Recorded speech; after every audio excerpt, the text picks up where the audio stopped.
আচ্ছা, আমরা এখন দ্বন্দ্ববিধির দ্বিতীয় অধ্যায়ের 32 থেকে 38 ধারা পর্যন্ত, অনেক গুরুত্বপূর্ণ। দ্বন্দ্ববিধি 1860-এর দ্বিতীয় অধ্যায়ের 32 থেকে 38 ধারা অত্যন্ত গুরুত্বপূর্ণ। কেন?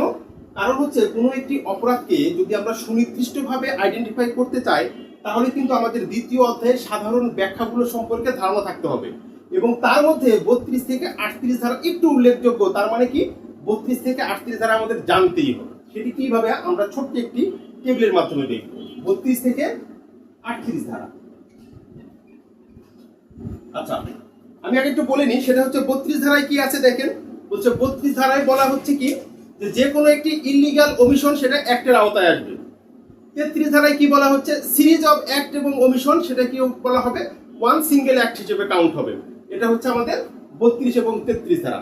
34 ধারা বলা হচ্ছে কি, কমন ইন্টেনশন, যে কোনো একটি অপরাধের সবার ইন্টেনশনটা কমন থাকবে। ক্রিমিনাল নলেজ হচ্ছে 35 ধারায়, তার মানে কোনো একটি অপরাধ সম্পর্কে ক্রিমিনাল জ্ঞান যখন থাকবে তখন সেটিকে আমরা বলতেছি কি 35 ধারা। 36 ধারায় আমরা কি বলতেছি, কোনো একটি ইলিগাল কাজ একটা অংশ একজন করেছে, বাকি অংশ আরেকজন করেছে, অর্থাৎ 2-3 ভাগে যখন কাজ করা হবে তখন আমরা বলতেছি কি, এটা হলো 36 ধারা। তারপরে আমরা কি বলতেছি, যে যদি একটি অপরাধ একাধিক ব্যক্তি করে তাহলে আমরা সেটিকে বলতেছি কি 37। আবার একাধিক ব্যক্তি একাধিক অপরাধ যখন করতেছে তখন আমরা বলতেছি কি 38। দেখুন, আমার পড়াইতে আমাদের অনলাইন সেশনে আসলে ক্লাস নিতে আমার এগুলো এক প্রকার আয়ত্তে নিয়ে এসেছি। কিন্তু আপনারা যারা এইভাবে আয়ত্তে আনতে চান তাদের বলবো আপনারা আমাদের অনলাইন সেশনে যুক্ত হয়ে যান। নিজে নিজে আইন কখনো বুঝে আয়ত্তে করা যায় না, কারো না কারো সংস্পর্শে যেতে হয়, কোনো না কোনো গুরুকে সাথে নিতে হয়।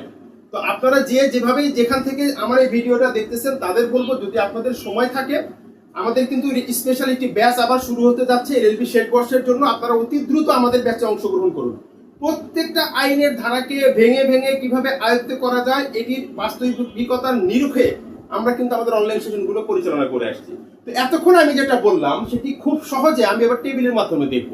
আমরা কি বললাম, 32 ধারায় কি বলতেছি, যে ইলিগাল অ্যাক্টের মধ্যে ওমিশন থাকবে।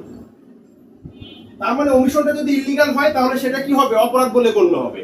33 ধারায় কি বলা হচ্ছে, 33 ধারায় বলা হচ্ছে যদি একাধিক অ্যাক্ট এবং ওমিশন থাকে, যদি একাধিক অ্যাক্ট এবং ওমিশন থাকে তাহলে সবগুলোকে কি বলা হবে, এজ এ সিঙ্গেল কাউন্ট করা হবে, এজ এ সিঙ্গেল হিসেবে কাউন্ট করা হবে। এটা মানেটা কি, মানেটা আগে বোঝার চেষ্টা করবেন।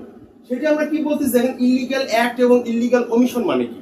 আচ্ছা, অ্যাক্ট মানে কি আর ওমিশন মানে কি? অ্যাক্ট মানে হচ্ছে কাজ করা, আর ওমিশন মানে হচ্ছে কাজ করা থেকে বিরত থাকা। এখন আইন আপনাকে যেটিকে বলতেছে করার কথা, সেটি যদি আপনি না করেন তাহলে বলা হবে কি, ইলিগাল অ্যাক্ট।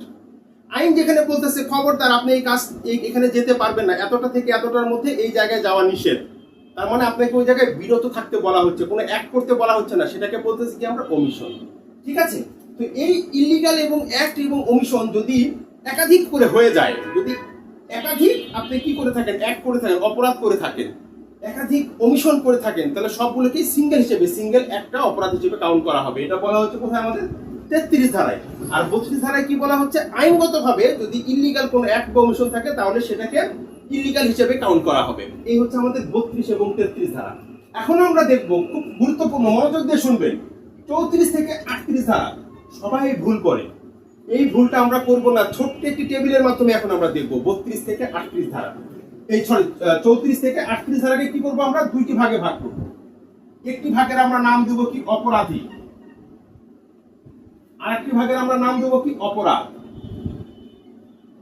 আচ্ছা, অপরাধী যখন হবে তখন অপরাধীর কি কি থাকবে, অপরাধীর কিছু গুণাবলী থাকে। প্রথম গুণটা কি বলা হচ্ছে, কমন ইন্টেনশন। তার মানে কি, কমন ইন্টেনশন, এটা কি বলতেছি আমরা 34, কমন ইন্টেনশন, যে কোনো একটি অপরাধ যে করছে তাতে কমন ইন্টেনশন থাকবে। তারপরে আমরা কি বলতেছি, যে ক্রিমিনাল নলেজ থাকবে, ক্রিমিনাল নলেজ থাকবে, এটাকে আমরা বলতেছি কি 35, ক্রিমিনাল নলেজ থাকবে। তারপর আমরা কি বলতেছি, কোনো একটি কাজ ধরেন 2-3 ধাপে করা হয়েছে, প্রথম ধাপে 3 জন, পরের ধাপে 3 জন, তারপরের ধাপে 3 জন, বা একজন ওই এক অংশ কাজ করেছে, দ্বিতীয় জন আরেক অংশ কাজ করেছে, এরকম করে কোনো একটা অপরাধকে কি করেছে, বাস্তবায়িত করেছে। তার মানে পার্টলি ডান, পার্টলি অ্যাক্ট। এটাকে আমরা বলতেছি কি 36। এখন তো এই তিনটার মধ্যে একটা কমন একটা যোগসাদৃশ্য আছে না, 34, 35, 36, এই কাজগুলো করে কারা, অপরাধীর। আমরা অপরাধীকে আইডেন্টিফাই করব কিভাবে? আমরা সুনির্দিষ্টভাবে আইডেন্টিফাই করব কিভাবে? দ্বন্দ্ববিধির দ্বিতীয় অধ্যায়ের সাধারণ ব্যাখ্যা দিয়ে। তো সাধারণ ব্যাখ্যার মধ্যে আমরা 34 থেকে 38 কি করলাম? প্রথমে একটা শ্রেণীতে ভাগ করলাম। অপরাধীর মধ্যে কি থাকবে? কমন ইন্টেনশন 34, ক্রিমিনাল নলেজ থাকবে 35, পার্টলি ডান হবে 36। এরপর থাকলো কি? অপরাধ। আচ্ছা, অপরাধের ক্ষেত্রে একটু একটু চিন্তা করে বলবেন যে এমনও তো হতে পারে একটি অপরাধ অনেকজন মিলে করেছে, আবার একটি অপরাধ একাধিক অপরাধ একাধিক জন মিলে করেছে। এই দুটাই হচ্ছে আমাদের 36, এরপরে 37 এবং 38। তার মানে কি? আমরা অপরাধকেও দুটি ভাগে ভাগ করতেছি। ধরেন একটি অপরাধ একটি, আমরা কি বলতেছি? অপরাধ একটি, কিন্তু অনেকজন মিলে এটাকে সংগঠিত করেছে। তার মানে অপরাধী একাধিক, অপরাধী একাধিক। তখন আমরা এটা কি বলতেছি? আমরা 37। আবার 38 কি বলতেছি? একাধিক অপরাধ এবং একাধিক অপরাধী। তখন আমরা কি বলতেছি? 38। ঠিক আছে? তার মানে একাধিক ব্যক্তি একাধিক অপরাধ যখন করবে তখন আমরা কি বলতেছি? এটা 38। আচ্ছা, এই যে সাধারণ ব্যাখ্যাগুলো আমরা পড়তেছি, এটা আমরা বাস্তবিকতায় দেখবো না। আমরা যতক্ষণ পর্যন্ত না এই যে বাস্তবিকতায় আমরা দেখবো ততক্ষণ পর্যন্ত এই সাধারণ ব্যাখ্যার মর্মটা আমরা বুঝবো না।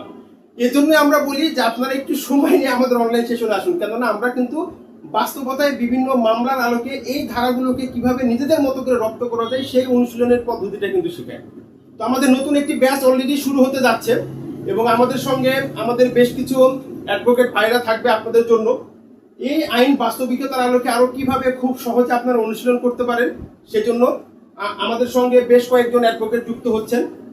আপনারা যারা আমাদের এই নতুন সেশনে অংশগ্রহণ করবেন, আশা করি আপনাদের সাহায্য সহযোগিতায় তারা সর্বাত্মক চেষ্টা করবে। তো আমরা একটু রিক্যাপ করে নিই যে আমরা কি বললাম। 32 থেকে 38 ধারা দ্বন্দ্ববিধির দ্বিতীয় অধ্যায়ের সাধারণ ব্যাখ্যাগুলোর মধ্যে অত্যন্ত গুরুত্বপূর্ণ 32 থেকে 38 আমরা কিভাবে তাহলে আয়ত্তে আনবো। আমরা প্রথমে বলতেছি কি 32 ধারায় বলা হচ্ছে কি ইলিগাল ওমিশনও অ্যাক্টের মধ্যে আসবে। তারপরে বলা হচ্ছে কি সিরিজ অফ অ্যাক্ট এবং ওমিশন সবগুলো মিলে কি বলা হবে? সিঙ্গেল অ্যাক্ট হিসেবে কাউন্ট হবে। তারপরে আমরা 34 থেকে 38 ধারাকে দুটি ভাগে ভাগ করতেছি। একটিকে বলতেছি অপরাধী, আরেকটিকে বলতেছি অপরাধ। অপরাধীদের মধ্যে কমন কি থাকে? কমন ইন্টেনশন থাকে, এটা বলতেছি আমরা 34 ধারা। তারপরে কি বলতেছি আমরা? ক্রিমিনাল নলেজ থাকবে, এটাকে বলতেছি আমরা 35 ধারা। তারপরে কি বলতেছি? কোনো একটা কাজ পার্ট বাই পার্ট করা হয়েছে, সেটা হচ্ছে আমাদের কত? 36, 36 ধারা। তারপরে আমাদের অপরাধীর এই তিনটা উপাদানের পার্ট আমাদের শেষ। 34, 35, 36 সংক্রান্ত এমসিকিউ বার কাউন্সিলে আসবে, মানে আসছে, এটা কমন আর কি। এরপর আমরা কি অপরাধকে যখন শ্রেণী বিভাগ করতেছি তখন আমরা কি বলতেছি? যে একটি অপরাধ একাধিক জন মিলে করতে পারে, আবার একাধিক অপরাধ একাধিক জন মিলে করতে পারে। যদি একটি অপরাধ হবে একটি, পার্সন থাকবে একাধিক, অপরাধ একটি, পার্সন থাকবে একাধিক, 37 ধারা। একাধিক অপরাধ একাধিক ব্যক্তি, 38 ধারা। ঠিক আছে? তো আপনারা কয়েকবার একটু নিজেদের মতো করে পড়ার চেষ্টা করবেন। আরো বিস্তারিত জানার জন্য আমাদের অনলাইন সেশন সবার জন্য উন্মুক্ত। আপনাদের জন্য শুভকামনা রইল। ভালো থাকবেন।